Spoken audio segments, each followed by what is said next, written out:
My name is Cindy. 6 weeks ago, I sat in Dr. Miller's office, tears streaming down my face as she told me they decided to withdraw my sister Lily's residency match at Harvard Medical School.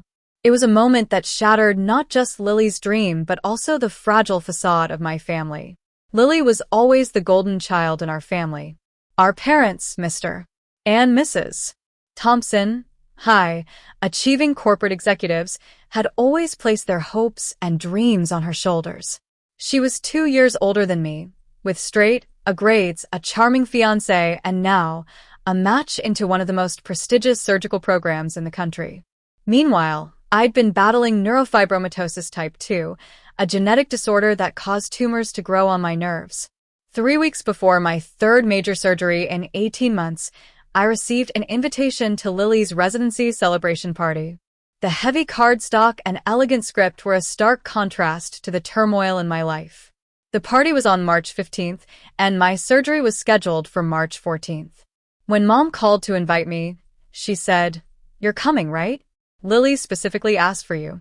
I tried to explain, "Mom, my surgery is the day before." Her response was cold and dismissive. "Can't you reschedule? This is Lily's moment." I'd been diagnosed with NF2 at 25. Before that, I was just an ordinary girl, but the diagnosis changed everything. Lily was supposed to be the successful doctor, and I was supposed to be the supportive younger sister.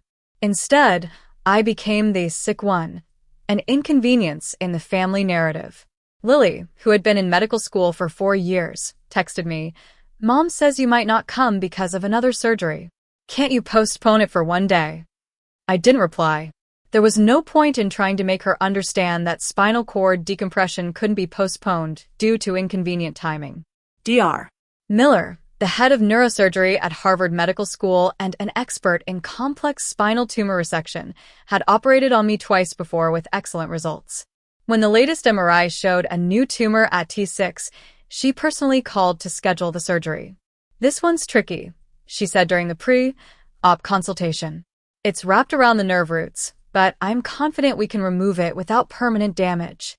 On the morning of March 14th, my parents dropped me off at the hospital at 6 a.m. Mom barely glanced at me, saying, "Good luck," before rushing back to party preparations. Lily didn't even call or text. Dr. Miller came to see me before the surgery. She went over the procedure again, showing me the tumor on the tablet.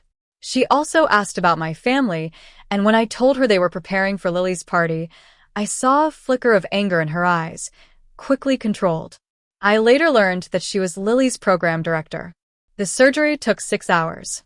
When I woke up in recovery, Dr. Miller was there. "The tumor's out and your nerve function looks good. Can you wiggle your toes?" I did, and relief washed over me. That night, while I was in pain in the hospital bed, Lily FaceTimed me from the party. She showed me the room full of people, the champagne, and the congratulatory banner.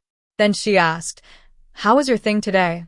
I told her I'd had major spinal surgery, but she just brushed it off, saying I always bounce back. As she moved through the crowd, I heard her say to someone, "That's my sister Cindy. She's always having some medical thing. It's just basic stuff, not serious at all." Suddenly, Dr. Miller's voice cut through. "Basic stuff? Your sister had a 6-hour spinal cord tumor resection today. She has NF2 and is facing a lifetime of complex surgeries." Lily's face turned pale with horror. 30 minutes later, Dr. Miller came to my hospital room.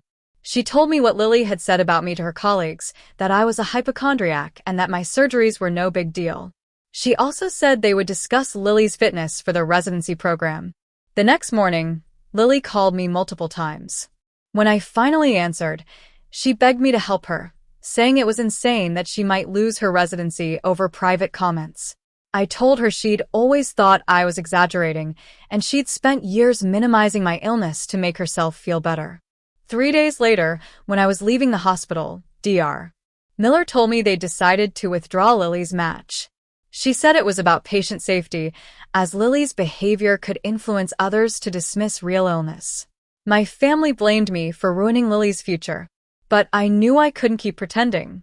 I'd started building a new support system with other NF2 patients, caring friends, and a therapist. Now, sitting here, I realize that sometimes the healthiest thing is to let go of those who refuse to see our truth. And though I lost my family's support, I gained the validation that my suffering was real and that I deserved to be taken seriously.